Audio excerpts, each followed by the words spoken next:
आने वाले जाने वाले हर जमाने के लिए आदमी मजदूर है राहें बनाने के लिए। ईसीएल में नाम है जिस जिसका डाला जा चुका, कर रहा है कोशिशें वो भाग जाने के लिए।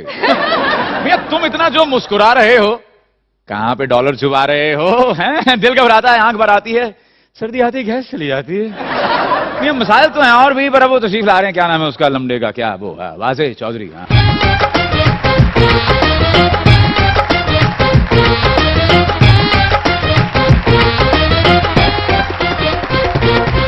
मुलाकात और दुनिया न्यूज के देखने वालों आप सबको हमारी तरफ से अस्सलाम वालेकुम। वालेकुम सलाम। क्या हाल चाल है आप लोगों के? ठीक माशाल्लाह, आज तो बिल्कुल देसी लग रहे हैं सर, है ना?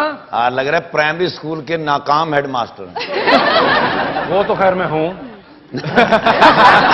ਇਹ ਦੋਨੋਂ ਹੀ ਇਸ ਤਰ੍ਹਾਂ ਦੇ ਨੇ ਜੀ, ਪਾਗਲ ਨੇ। किस तरह? ਹਾਂ, ਦੋਨੋਂ ਆਪਸ ਵਿੱਚ ਲੜ ਪਏ ਤੇ ਠਾਕਰ ਸਾਹਿਬ ਇਹਨੂੰ ਕਹਿੰਦੇ ਨੇ, ਓਏ ਮੇਰੀ ਗੱਲ ਸੁਣ, ਜਿਹਦੇ ਕੋ ਤੂੰ ਡਰਨਾ, ਜਿਹਦਾ ਹੁਕਮ ਮੰਨਣਾ, ਮੈਂ ਉਹਨੂੰ ਵੀ ਜਾਣਨਾ। ਅੱਗੋਂ ਕਹਿੰਦਾ, ਓਏ ਗੱਲ ਸੁਣ, ਲੜਾਈ ਦੇ ਵਿੱਚ ਆਪਣੀ ਭਾਬੀ ਨੂੰ ਨਾ ਲਿਆ। ਚਲੋ ਮੈਂ ਤੇ ਬੇਵਕੂਫ ਹਾਂ, ਕੱਲ ਇਹਦੇ ਭਰਾ ਨੂੰ ਸੱਟ ਵੱਜ ਗਈ, ਫੋਨ ਕੀਤਾ 112 ਤੇ, ਛੇਤੀ ਆਓ ਛੇਤੀ ਆਓ ਛੇਤੀ ਆਓ। ਉਹ ਐਡੇ ਛੇਤੀ ਆਏ, ਇਹਨੂੰ ਵੀ ਥੱਲੇ ਦੇ ਦਿੱਤਾ।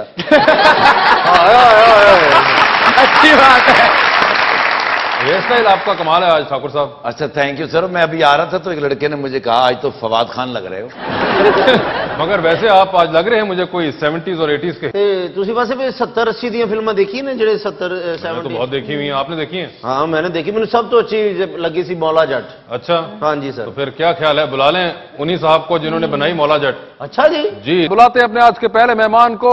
412 फीचर फिल्में लिखी पाकिस्तान फिल्म इंडस्ट्री के लिए, 50 साल से ज्यादा का करियर, और पाकिस्तान फिल्म इंडस्ट्री का जो ऑल टाइम आइकॉनिक डायलॉग है, मौले नु मौला ना मारे ते मौला नहीं मरदा, वो भी इन्हीं साहब की तख्लीक है। आप सबकी तालियों में जनाब नासिर अदीब।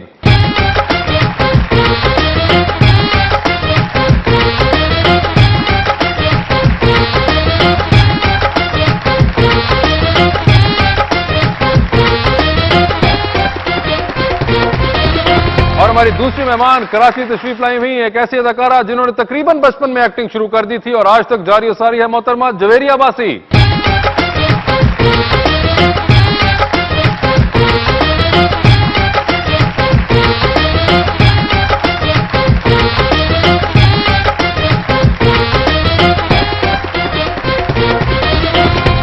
Welcome to the show sir. आज दोनों ही बड़ी शख्सियात हैं। वैसे तो मैं कहना चाहता था नासिर अदीब साहब पे कोई शेर, लेकिन मेरी इतनी हैसियत नहीं है, इसलिए मैं आज आप पे एक शेर कहूंगा जी। अरे फिर दिन तेरी यादों की मंडेरों पे गुजरा, फिर शाम हुई आंख से आंसू निकल आए, बेचैन किए रहता है धड़का यही जी को, तुझ में न जमाने की कोई खू निकल आए। फिर दिल ने किया तर्क ताल्लुक का इरादा, फिर तुझसे मुलाकात के पहलू निकल आए। क्या बात, वाह। ਮੇਰਾ ਸ਼ੇਰ ਤਾਂ ਹਿੱਬਾ ਕੇ ਲਈ ਹੈ ਜੀ। खैर। ਦੂਰੋਂ ਵੇਖਾਂ ਤੇ ਮਹਾਰਾਣੀ ਵਾਂਗੂ ਲੱਗਦੀ ਏ। क्या बात। ਦੂਰੋਂ ਵੇਖਾਂ ਤੇ ਮਹਾਰਾਣੀ ਵਾਂਗੂ ਲੱਗਦੀ ਏ, ਚਮਕਦਾ ਜੇਰਾ ਝੀਲ ਦੇ ਪਾਣੀ ਵਾਂਗੂ ਲੱਗਦੀ ਏ। वाह। ਮੂੰਹ ਧੋਂਦੀ ਏ ਤੇ ਦਿਲ ਖੱਟਾ ਹੋ ਜਾਂਦਾ ਹੈ, ਮੇਰੇ ਬੱਚਿਆਂ ਦੀ ਨਾਨੀ ਵਾਂਗੂ ਲੱਗਦੀ ਏ।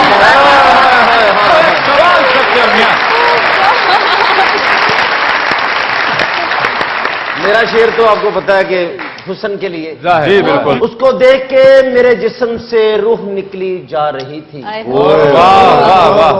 उसकी एक हरकत मुझे इतना तड़पा रही थी, अल्लाह। पाँव के नीचे से जमीन निकल गई जब देखा, मेरे खतों में पकोड़े रख के खा रही थी। इंतहाई हकीकत पसंद अंजाम आपकी मोहब्बत का, जो कि बहुत ही नेचुरल है कि हो जाता है अक्सर। क्या हाल चाल है आप दोनों के? अल्लाह का शुक्र, बिल्कुल ठीक ठीक ठाक। ठाक। आप कैसे हैं? बिल्कुल ठीक ठाक। सर कैसे हैं आप? मैं सर जिंदगी में पहली बार एक राइटर को अपना इस्तेकबाल करते देखकर बहुत खुश हूँ, और ये लम्हा मेरी जिंदगी में हमेशा यादगार रहेगा कि मुझे वासे चौधरी ने रिसीव। खुदा आगे ले ये मेरे लिए बड़ी फख्र की बात है, और क्योंकि हमारे यहाँ पे एक आम फहम होता है कि अमूमन शक्लें याद रखी जाती हैं, मेरे लिए बड़ा ये एक इम्पॉर्टेंट एलिमेंट है कि आप जैसे लोग जो हैं उनको भी लोग जानें।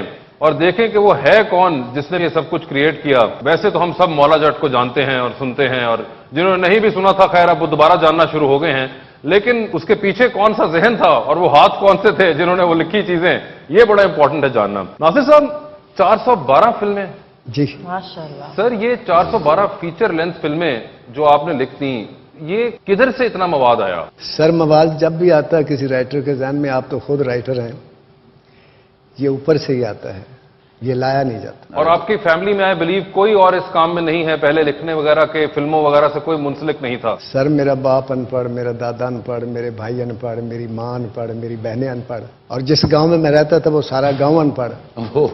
मैं पहला आदमी था जो पढ़ते पढ़ते डबल MA तक पहुंचा, और जिंदगी में कोई सिफारिश नहीं की। मैं 7 साल पाकिस्तान फिल्म इंडस्ट्री के स्टूडियोज में घूमता और फिरता रहा। 7 साल के बाद अल्लाह ने मेरी सुनी और वैशी जट का स्क्रिप्ट मैंने इकबाल काश्मीरी साहब को सुनाया। जब मैंने स्टार्ट के 2-3 सुनाए सीन, तो उन्होंने मुझे कहा कि कहानी तो खत्म हो गई, अब आगे क्या होगा? मैंने कहा जी आगे आप सुनेंगे तो पता चलेगा ना। काफी बहस हुई तो उन्होंने बड़ा तल्ख होकर मुझे कहा, तुम्हें किसने कह दिया कि तुम राइटर हो? तुम्हें किसने कह दिया कि तुम राइटर हो? हाँ, निकल जाओ मेरे दफ्तर से। मैं दफ्तर से बाहर निकल गया। एवर्न्यू स्टूडियो की लॉबी में चलता जा रहा था, एक आदमी की छाती से मैं टकराया, तो उसने मुझे देखकर सवाल किया कि क्या हुआ? तो मैंने जब देखा तो वो मरहूम मोहम्मद अली साहब थे। मोहम्मद अली साहब जी। तो उस वक्त मुझे पता चला कि मैं रो रहा था, तो मुझे अंदर ले गए। पीछे ज़ेबा भाभी थी और उनके पीछे एक आदमी था जिसने चश्मा पहना हुआ था, वो था। अंदर गया, उन्होंने मुझे कहा क्या क्या हुआ? तो मैंने उनको तफसील सुनाई। तो वो जिसने चश्मा पहना हुआ था उसने मुझे कहा कि यार मुझे सुनाओ कि वो उस्ताद ने किस बात से ये बात की।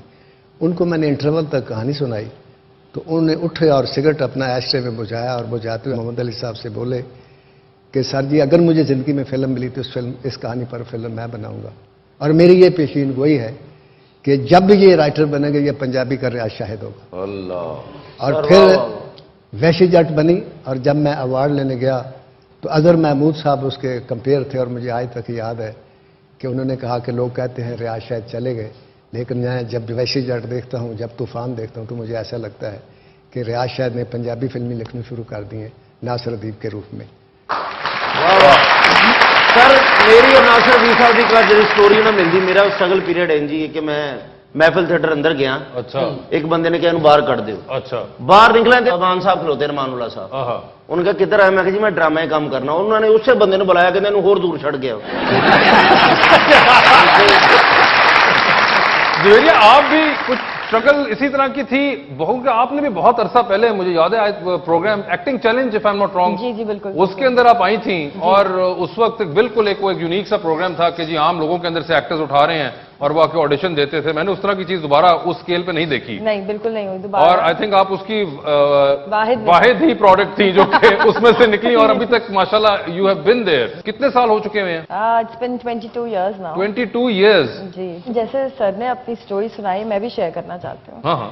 कि मैं काजिम पाशा साहब के दफ्तर में गई ऑडिशन देने, और काजिम साहब ने मुझे कहा एक्टिंग सीख कर आना बेटा, जाओ यहाँ से। मैंने कहा सर आप बात तो सुनो। मैंने कहा नहीं बाहर चल जाओ, बाहर चल जाओ। And that day I decided कि मैं कुछ करूँगी। एंड देन मैंने काजिम पाशा साहब की सीरियल से बेस्ट एक्ट्रेस PTV अवार्ड उठाया। वाह वाह वाह। नासिर साहब, मैं एक सीन पूछना है। ਉਹ ਮੌਲਾ ਜੱਟ ਮੈਂ ਫਿਲਮ ਦੇਖੀ ਤੁਹਾਡੀ ਸਾਰੀ। ਇੱਕ ਸੀਨ ਦੇ ਵਿੱਚ ਇੱਕ ਬੰਦਾ ਦਰਖਤ ਕੱਟਣ ਡਿਆ ਹੁੰਦਾ ਕੁਹਾੜੀ ਨਾਲ, ਪਿੱਛੋਂ ਦੀ ਨੂਰੀ ਨੱਤ ਦਾ ਘੋੜਾ ਲੰਘਦਾ, ਉਹਦੇ ਪੈਰਾਂ ਦੀ ਆਵਾਜ਼ ਸੁਣ ਕੇ ਘੋੜੇ ਦੀ ਇੰਜ ਪਿੱਛੇ ਨੂੰ ਵੇਖਦਾ ਤੇ ਨੂਰੀ ਨੱਤ ਅੱਗੇ ਨਿਕਲ ਜਾਂਦਾ। ਉਹ ਬੰਦਾ ਕਹਿੰਦਾ ਅੱਲਾ ਖੈਰ ਹੀ ਕਰੇ, ਨੂਰੀ ਨੱਤ ਦੀ ਅੱਖ 'ਚ ਲਾਲੀ ਪਹਿਲੀ ਵਾਰੀ ਇੰਨੀ ਵੇਖੀ ਹੈ, ਅੱਜ ਕੋਈ ਨਾ ਕੋਈ ਤੂਫਾਨ ਖੜਾ ਹੋਏਗਾ। ਉਹ ਜਿੰਨਾ ਘੱਟਾ ਉੱਡਣ ਡਿਆ ਹੁੰਦਾ ਘੋੜਾ ਥੋੜਾ ਥੋੜਾ ਦਿਸਦਾ, ਅੱਖ ਕਿੱਥੋਂ ਦਿਸ ਪਈ ਉਹਨੂੰ?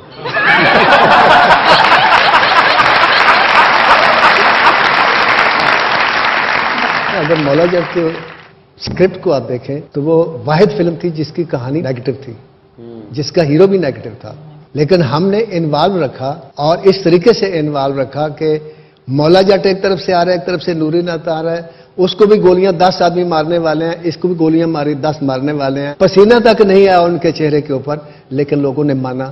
ये हमारा कमाल।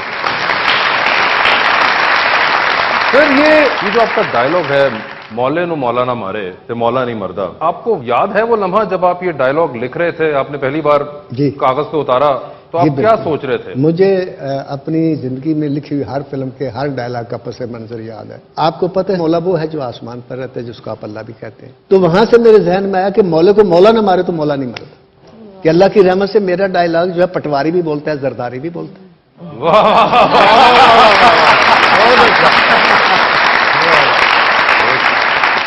ये बाकी की आमद का खेल है। और आजकल तो नया ट्रेंड हो गया है कि बस जो भी लिखा हुआ है वो बोल दिया है, क्योंकि वो जो टाइप करता है ना, वो भी एक राइटर है अपने अंदर जी, वो अपने अंदर एक कंपोज पूरा कर रहा होता राइटर है।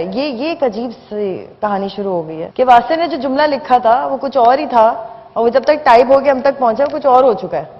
बिल्कुल। सर मुझे एक बात बताएं, आपको पता है जिस तरह इंडिया के अंदर है कितने आदमी थे, आइकॉनिक जुमला है, और हमारे पास ये है मौले नु मौला ना मारे। कभी इंडिया जाने का इत्तेफाक हुआ आपका? पहले तो आपको इस जुमले की बात बताओ जिसका सर आपने रेफरेंस दिया। आप तो राइटर है माशाल्लाह। मौले नु मौला ना मारे तो मौला नहीं मरदा एक थॉट है, एक फिलॉसफी है, और इसके पीछे एक हिस्ट्री है। कितने आदमी है, सिर्फ लफ्ज है 3। बिल्कुल। तो कितने आदमी इसलिए मशहूर नहीं होता कि वो डायलॉग बहुत अच्छा था, उसकी डिलीवरी बहुत अच्छी, डिलीवरी बहुत अच्छी, बिल्कुल। उसको एक्टर ने हिट किया। मेरे डायलॉग ने एक्टर को हिट किया था, उस डायलॉग को एक्टर ने किया। दूसरा सर ये कि धर्मेंद्र ने बुलाया, मैं गया, मैंने उनके लिए कहानी भी लिखी, वो अभी तक इत्तेफाक से उन्होंने बनाई नहीं। गीता का बेटा उसका नाम था। असल जो जिक्र है ना वो एक कि मेरी सलीम साहब से मुलाकात हुई, जो सलीम जावेद सलमान खान के जो फादर थे, उनके साथ टेलीफोन पर बात हुई। तो मैंने कहा मिलना चाहता हूँ। तो कहने लगे कि उस वक्त वो तकरीबन रिटायर हो चुके थे, ये 88 की बात है। तो मैंने कहा जी जावेद साहब से, हाँ हाँ जावेद साहब से मिल लो। तो जावेद साहब को मैंने फ़ोन किया, उन्होंने फ़ौरन मुझे बुला लिया। मैं चला गया, तो वो भी देवल मेरे साथ थे। तो जावेद साहब के साथ एक इंसिडेंट यहाँ हो चुका था कि इधर वो पाकिस्तान आए, तो गुलाम मुहिद्दीन साहब ने मुझे फ़ोन किया। उस वक्त मोबाइल तो था नहीं, कि तो कहने लगे भाई वो जावेद अख्तर साहब आए हैं तो ज़रा मिलने आ जाओ। मैंने कहा भाई जो बम्बे से चलकर यहाँ लाहौर पीसी तक आ गया वो मेरे घर नहीं आ सकता। यार ये बहुत बुरी बात है नासिर दी, बहुत बड़ा राइटर है। मैंने कहा मैं उससे बड़ा राइटर हूँ। वो जुमला उसने सुन लिया क्योंकि वो पीटी सेल से बात हुई। खैर मुलाकात हमारी नहीं हुई। जावेद साहब ने जब बुलाया तो अस्सलाम वालेकुम, वालेकुम सलाम के बाद तो मुझे कहता है कि सबसे पहले नासिर दीप साहब एक बात का जवाब दें कि आपने ये जुमला बोला था। मैंने कहा जी मैंने बिल्कुल बोला था। कहला इसके पीछे आपका गुरूर था। मैंने कहा जी गुरूर तो का जवाब तो मैं आपको ये देता हूं कि मैंने आज तक ये लफ्ज नहीं बोला कि मैं बहुत बड़ा राइटर। आपसे मैंने ये जरूर कहा था कि आपसे मैं बड़ा राइटर। कहते क्यों कहा था? मैंने कहा बात यह है, आप जान निसार अख्तर के बेटे हैं, मैं एक अनपढ़ बाप का बेटा। आप मजाज लखनवी के भांजे हैं, मेरे मामे भी अनपढ़ थे सर। आपके पास एक स्टेज थी, मेरे पास कोई स्टेज नहीं थी। आप बम्बे की फिल्म इंडस्ट्री में थे जहां करोड़ों रुपए में फिल्में बनती थी। मैं पाकिस्तान की फिल्म इंडस्ट्री में था जहां 3 से लेकर 40 लाख 50 लाख रुपए में फिल्म बनती है। आपके पास हीरो था जिसका नाम था अमिताभ बच्चन। क्लर्क भी अच्छा लगता है, बदमाश भी अच्छा लगता है, पुलिस वाला भी अच्छा लगता है, नाचते हुए अच्छा लगता है, गाते हुए अच्छा लगता है, पर स्टाइल एक्टर है।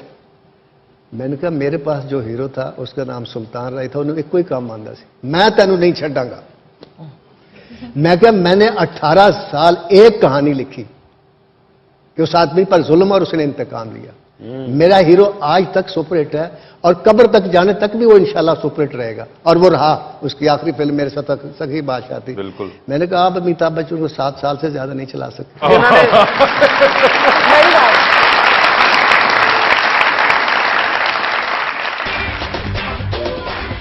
तेरे चेहरे पे मुझे प्यार नजर आता है, सारी दुनिया को तू खूंखार नजर आता है। मेरी तनख्वाह पे तुझको तो खुशी है, लेकिन मुझको हर दम कर्जदार नजर आता है।